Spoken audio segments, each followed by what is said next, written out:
Washington child rapist claims he told police what they wanted to hear. The last member of the so-called Evil Eight to face court claims he only confessed to raping a 13-year-old girl because he was stressed and tired from a long police interview, but his trial judge says it took him time to own up to what he'd done. Alfred John Impiciatori was aged 45 in March 2015 when he struck up an online friendship with the girl's father and allegedly sexually penetrated her 4 times on his first visit to their house. Mr. Impiciatori was due to face trial in May but fled interstate. He faced a judge-alone trial in the District Court of WAP that lasted barely more than a day, and concluded on Wednesday morning. The state's case largely rested on admissions made by Mr. Impiciatori towards the end of a police interview, conducted about 2 months after the alleged offenses, and DNA found on a condom wrapper at the house, allegedly belonging to him. Mr. Impiciatori repeatedly said no comment, swore, and paused for long periods for much of the video-recorded interview, which lasted more than 2 hours. But in the final 20 minutes, he confessed to all 4 charges. Mr. Impiciatori previously confessed to police in an interview in 2015. Defense counsel John Hawkins said his client was cold, tired, stressed, and anxious, which may cast some doubt over the truthfulness of the admissions. Mr. Hawkins replied yes when Judge Mark Heron asked if he was saying Mr. Impiciatori told police what they wanted to hear just so the interview would end. But Judge Heron said it was unlikely anyone would confess to such offenses for that reason. It was more likely he took time and was anxious because he'd realized the enormity of his actions, the judge said. It took him that long to be prepared to own up to what he'd done, Judge Heron said. He was having trouble dealing with the reality of what was being put to him. It took him some time to get to grips with what had happened.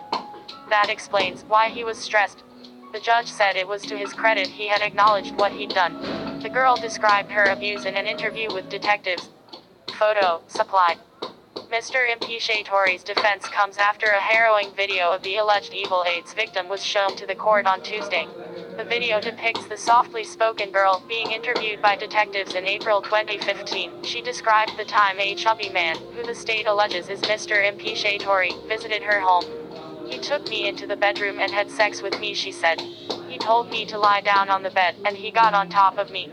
He was doing the same thing for about half an hour, then he got dressed, talked to my dad and left. The girl described how her father was in the bedroom during the alleged abuse to make sure she was ok. He was calming me down, making sure they weren't too violent or rough, she said. The girl believed he was at her house to help her father get rid of another man who had sexually abused her and drugged her on 3 previous occasions and who she believed was threatening her father. He was really demanding, he wanted to get his way otherwise he wouldn't be happy, the girl said about the encounters with the threatening man. If I cried he would get upset, so I'd close my eyes. My dad wanted to get rid of him, and see why he wanted what he wanted. He didn't want to do it alone. My dad wanted someone to back him up, so that's why he got the other guy. The state alleges Mr. Impiciatori sexually penetrated the girl 4 times during the encounter. The former builder and father has pleaded not guilty to all charges, and Judge Heron will hand down his verdict next week. Heather McNeil with App. Melbourne Cup 2017, Tommy Berry's crazy 30,000-kilometer quest for glory at Flemington. Wizard of Oz, live odds, form and alerts for all racing. A grueling 30,000-kilometer, 4-flight odyssey in the space of just 5 days has dented Tommy Berry's Melbourne Cup ambition as he prepares for the energy-sapping task of just making Tuesday's race. Hong Kong-based, Berry will complete 2 round trips from the Asian racing mecca to Australia to ride on Derby Day and in the Melbourne Cup, where he is booked to ride Chris Waller's veteran who shot Februarman while fulfilling commitments for the Hong Kong Jockey Club.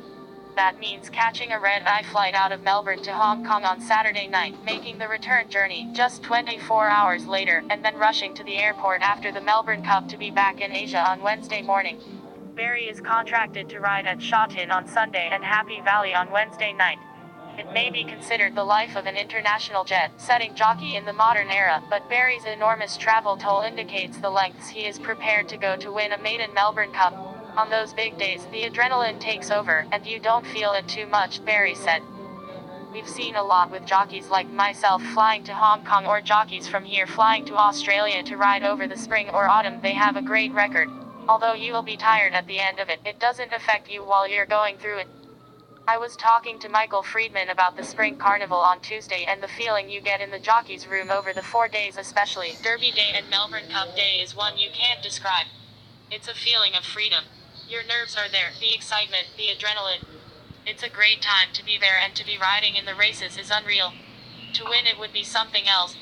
Barry is one of a number of overseas-based hoops who have taken rides in this year's Cup. Hong Kong-based Joao Moreira and Zach Curtin have been booked by Willie Mullins, while Europeans Frankie Dettori and Olivier Peslier will also be at Flemington as connections scour the globe for the best riders. Barry will be the fourth jockey to partner 9-year-old Marvel, who shot Februarman in the Melbourne Cup, with Glenn Boss third, Blake Shin 11, TH and Hugh Bowman fifth, all having had seats on the 2-mile specialist. The Moonee Valley Gold Cup winner is a $51 chance with Sportsbet in the Cup, but Barry is convinced he's a better prospect than his odds suggest, despite no 9-year-old having won the race that stops the nation. Chris has got a knack with his stayers, and this bloke has been a great campaigner for a number of years now, Barry said. He's run a couple of seconds in Sydney Cups, he's ran third and fifth in a Melbourne Cup, so when he gets out to a trip, whether it be on soft or dry ground, he's very effective. I've watched him and always taken great interest in him. I won the Sydney Cup on the offer, and he was second favorite. I did a lot of homework on him leading into that race. He's always been an interesting horse, one that has achieved plenty and never been far from the mark. Added Waller, he's a realistic top 6 chance, and you know he will stay the trip. Barry's previous Melbourne Cup tales have been tinged with delight and disappointment, partnering Glencadam Gold to 6th in his first ride in Australia's Great Race, and trip to Paris when 4th in 2015. In between, the offer was a late withdrawal leading into the 2000